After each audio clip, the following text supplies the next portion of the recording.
Hello, Gemini. This is your Venus in Aries reading. Venus entered Aries on February 7th, and it will lead out into Taurus on March 4th. And during this time, Venus is like, all about what makes life sweet. The love, the luxury, the money, the beauty, the aesthetics. Venus is all of that, and then we have it in its detriment in war-torn Aries on the aggressive, assertive battlegrounds of Aries. So, I just heard this, while I was meditating on the transit, I just heard all is fair in love and war. So we're going to look into it, okay? I'm your Empress Divine. You're watching the Empress Divine Channel, and I channel from source for the divine feminine, okay? Gemini, let's get your goddess guidance and see what's going on. Endings and beginnings. If I'm not mistaken, I don't know. I feel like Gemini might have had the endings and beginnings in your last reading. Endings and beginnings. The old must be released so that the new can enter. And sometimes it's a fight. Sometimes it is a fight to release what's old. So we're going to see what's going on here. Gemini, I feel like you're in a dark place. I feel like you've just been in a dark place and you've been fighting to get out of it. And it's almost like you see the light. Like you see this beautiful, flourishing, colorful flower here against this dark background. It's like you see the light with the eye on her forehead. You may not, in 3D life, you may not see all the evidence of what it is that, ouch, my foot is hurting. You may not see all the evidence of what could be or what should be, but it's almost like you just feel it, intuitively. With that third eye, you just feel it. You feel the light. You feel something around you that's pulling you to a new beginning, but it's like you just have so much darkness to wade through. Decisions. Two of Staffs, Queen of Coins.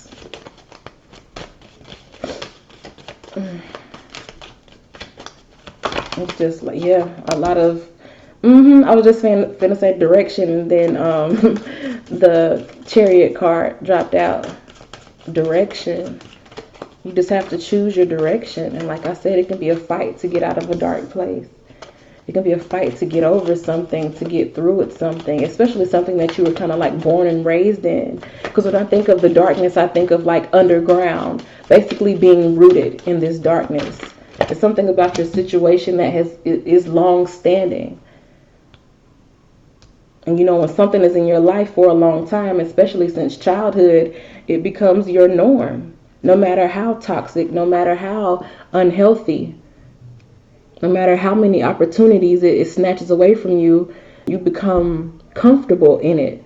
But I feel like you're in a time now where you have to learn how to basically fight your way out of it and do what's best for you.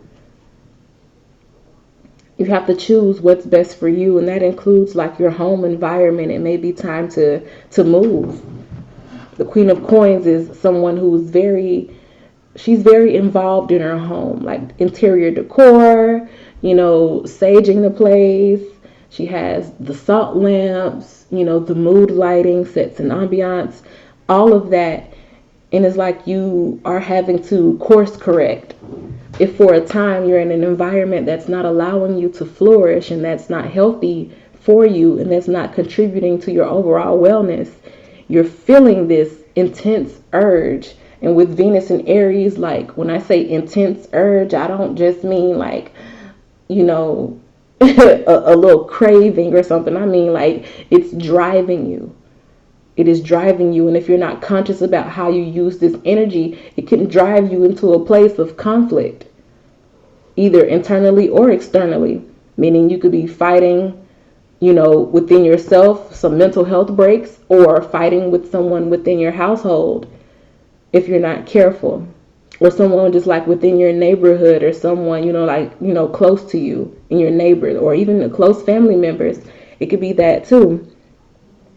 But you're just having to be really conscious about what decisions you make at this time, because there's a lot of excitable energy And, like I said, if not used correctly, it can be unhealthy. But I do feel like that little bit of light that you see in your life, you genuinely want to move in that direction. Because we have the Chariot card here. And although he is facing this way, meaning I feel like this is the darkness from which he came, he's looking in this direction like, okay, I'm being. And another thing is, I never really noticed this about it. Like, I noticed it, but I never really connected it this way. Like, this Sphinx is like sitting down.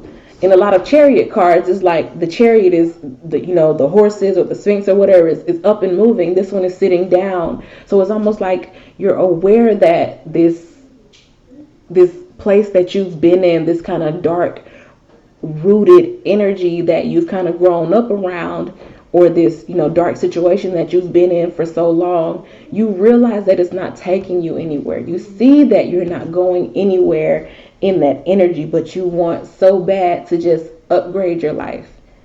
You want to, because Venus will come through a war-torn area like Aries and be like, well, let's spruce this up. Let's make the best out of this that we can. Yeah, this is the projects, but let's put some nice curtains up. Let's put some pictures on the wall. And I'm Aries, I'm not calling you no project chick, no hood rat, none of that. What I'm saying is that that's just the type of chaos energy that is there in Aries. I mean, it's the starting of the cycle. It's the start of the zodiac cycle. Anything in its infancy is disorganized. It's chaotic. It's at the lowest level of what it can be, even though it's the purest, if you get what I'm saying.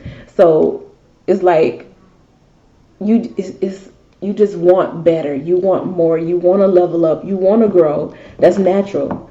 You want to grow. So you want to get out of this situation, out of this harmful environment, or out of these toxic patterns that you've kind of been raised around or grew up in, and you're excited about the possibility of what could be in terms of a relationship or a connection that's pretty much already in your sight. It's like you've already taken notice of it. You already realize that it's something, and there is a bit of an attachment there. And now this card is telling me there's an attachment to that dark place, but there's also an attachment to this light that you can see intuitively. And it's up to you to determine which direction you go in. You can walk away from the light that you see and just kind of stay in this dark, fear-based or doubt-ridden, dark place, unhealthy place. Or you can focus on the good, focus on what you do see in the third eye. And I'm really feeling that energy because this eye right here and the eye in the Kali card.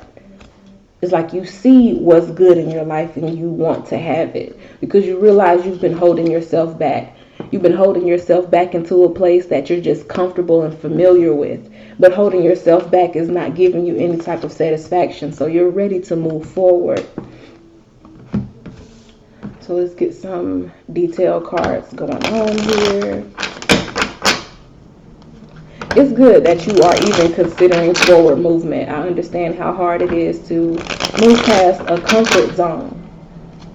I mean, even like for real, that's how you see generations of people who just live, disenfranchised.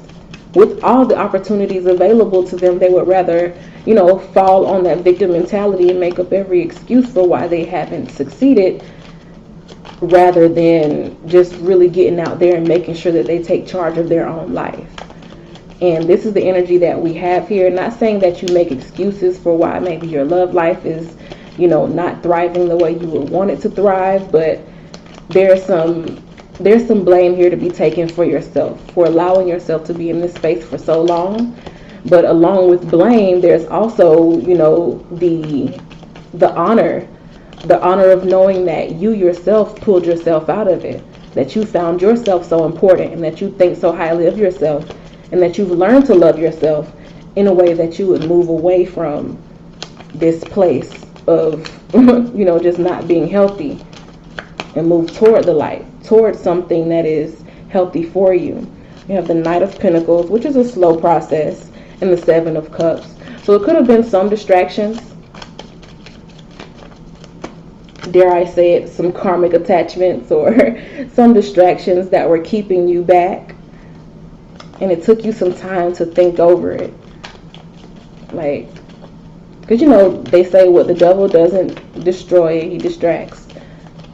So when you started making those first moves to get out of this dark place and out of this place that was void of love and void of self-care, out of this relationship that was void of that, or when you started vowing to get rid of toxic patterns that maybe you learned from your parents' relationships, some things may have come forth to kind of distract you from that mission. But I do feel like you're thinking clearly now, and you're also getting signs. It could be, scrolling Facebook and you see certain memes, or, a little Twitter message. It could be text messages you're getting from someone you haven't spoke to in a while. In some type of way, what you are thinking is being confirmed verbally.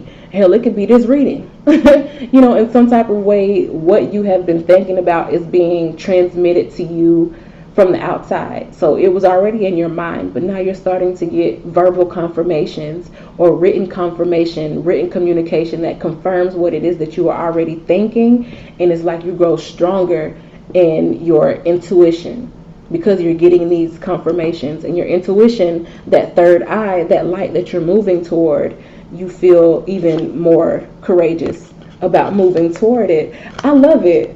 Oh, I love it. I love it, love it, love it. You have the Six of Wands, which is a victory after an intense battle. With all this darkness, it's definitely an intense battle. The Eight of Cups, which is you walking away.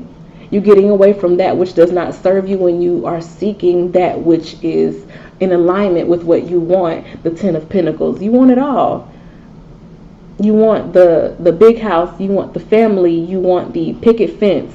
You want the luxury. You want your kids to go to private school. You want, things like that. You want them to never want from anything. You want your daughters to be in Girl Scouts. You want your boys to be, young entrepreneurs and start their little businesses and stuff. And you just want that type of life for yourself. And I see that the victory is here once you finally make the decision to walk away.